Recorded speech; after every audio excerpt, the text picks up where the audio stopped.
If I were to ask you what Call of Duty Zombies map you thought was the most overrated, what would your answer be? Bro, my channel's not even a map. That's just hurtful.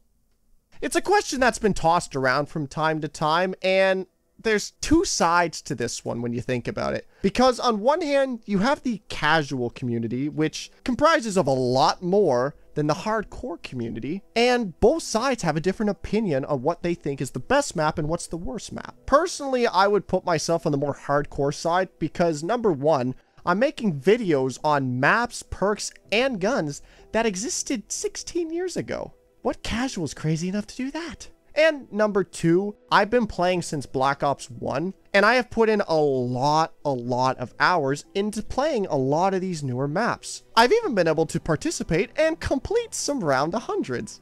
A lot of time was wasted on some of those.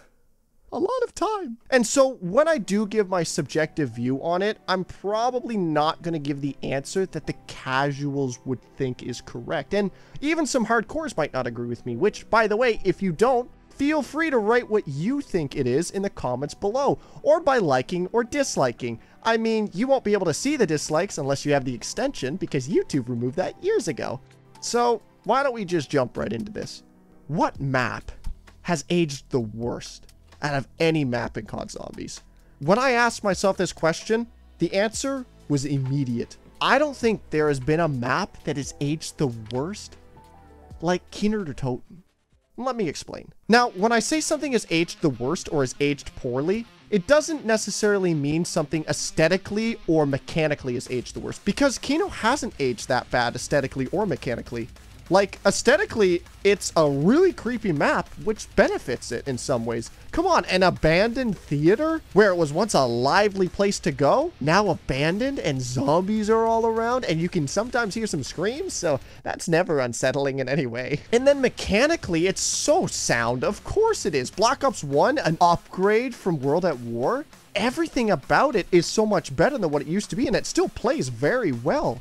But what I mean about Kino being the map that has aged the worst out of any map is because this map used to be one of the top picks for maps of all time. Like, can you imagine a time when Kino rivaled Origins and Mob of the Dead? What a strange time to be in. And it makes sense why. See, Kino to Toten is the perfect map for releasing as the opener for Black Ops 1, because back in the day, we all kind of sucked at the game. Now, of course, there were a couple outliers. Like, there's always going to be people that are really good at the game, even back when it first started. But a lot of us were just newbies at the game. And could you imagine if there was a much more difficult map like 5 that released with it?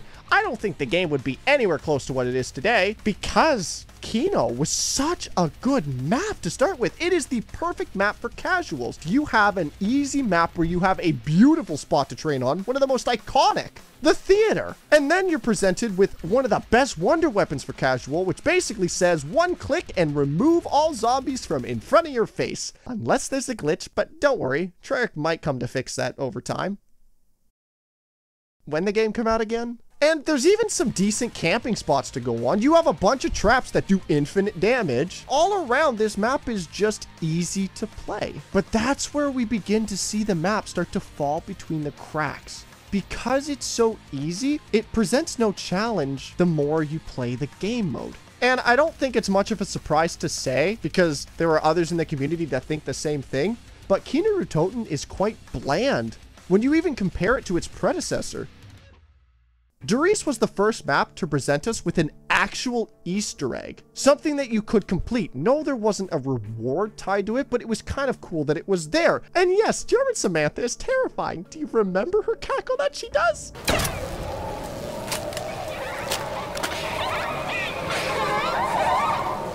I'm glad I didn't play that when I was like 2, because I wouldn't have been able to play it when I was 2. The game didn't even come out yet. Plus, I wouldn't even know how to play video games when I was 2 years old. But Derice had so much going for it. It was the first one to introduce Pack-a-Punch. You had to activate the teleporters. In Keener to Toten, you activate one teleporter, you get the Pack-a-Punch, you go through the teleporter to get there, and then when you leave it, you have a chance to spawn in like one of 4 rooms, which is kind of neat, but it only presented story-wise, so just kind of meh.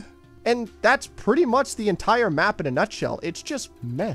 The only reason why Kino even gets so high on a lot of people's lists, and I even think some more veteran players, is because of the nostalgia that's tied with it. There are so many good memories tied to Kino der Toten. There are so many fun moments and memories that we had with our friends, or just alone if you didn't have friends, where you'd be running away as a group from the chaos of it. Not tying into the last video, but sort of tying into the last video, I guess. And how much fun the map was to play back when we really didn't know what we were doing, but yet it was still fun because of all the adventures we had and how much fun that was. But as soon as nostalgia is stripped away from the map, what else does the map have to offer? Like, let's go through it. You have the Thunder Gun, the first time the Thunder Gun was seen, which then would be outclassed by a Wonder Weapon later that literally does pretty much the same thing with extra benefits. Then you have Mule Kick, which didn't actually start on Kino der Toten. It started on Moon and was then placed into Kino der Toten along with every other map in Black Ops 1. So you can't even give credit to that. Then you have a new gun selection, which again, you can't really give to Kino der Toten because it was presented on every other map. You have the new Fire Trap. Helps you get to high rounds, but it was kind of unintentional because there's no way that they meant to have that little tiny hole there that you could stand in to not take fire damage from the fire trap. So unintentional win, I guess. Be a lot more difficult to high round on that map, wouldn't it? And then pretty much the only other thing other than little tiny Easter eggs is the stinking little rats that exist, that when they die, they release a gas cloud that blinds you and confuses you. And I'm just gonna save that for another video. Don't you worry, Nova Crawlers. I will share my distaste for you in a later video. That one might be a little controversial, but you know what? It needs to be said. And so there's not really much new with Kino der Toten compared to Der Riese. So you have a casual map that's really easy and perfect for casuals, and over time loses its charm with barely any innovation whatsoever comparatively to what Der Riese did. And you start to see why this map is losing its placement in amongst the top maps of all time. Sure, for the casuals, it's considered one of the greatest maps, and you know what? It's rightfully so. I don't want to make a video that alienates one group from the other because we're all playing the game mode, and the game mode is a lot of fun. But this is where opinions are going to differ because casually, the map is a lot of fun. But the more you play the game, the worse this map becomes. And it's kind of funny to think about because Kino was rated as one of the greatest maps of all time with Origins and Mob of the Dead, and how on earth did that even happen? It's such a different time now than what it was. And then we look at 5, a map that was rated as one of the worst of all time, now raising more and more up because we're looking for a challenge. And it's kind of funny to even think that 5 is now usually rated higher than Kino is. And honestly, that can be due to the fact that we haven't been given a really difficult map in a long time, but that's what makes 5 a lot of fun now compared to what it used to be. Like, as a group, we're getting better at the game, which means that the maps that are easy are going to lose its charm. And I think that's why Kino has simply aged the worst compared to any other map. The fact that it was rated as one of the greatest maps of all time and now has simply begun to drop in the ranks to a point where people put it at like a mid-tier. Do I think Kino is a mid-tier map? Absolutely, I agree with everything they say, and honestly, I don't even enjoy the map. That could be due to overplaying it though, so, you know, I think that one's kind of just personal preference. It's so much fun for casuals, but there's no challenge unless you put barriers on it, like China Lake only challenge. That is a terrible challenge that I hope no one ever has to do. And I probably have gameplay of it right now, don't I?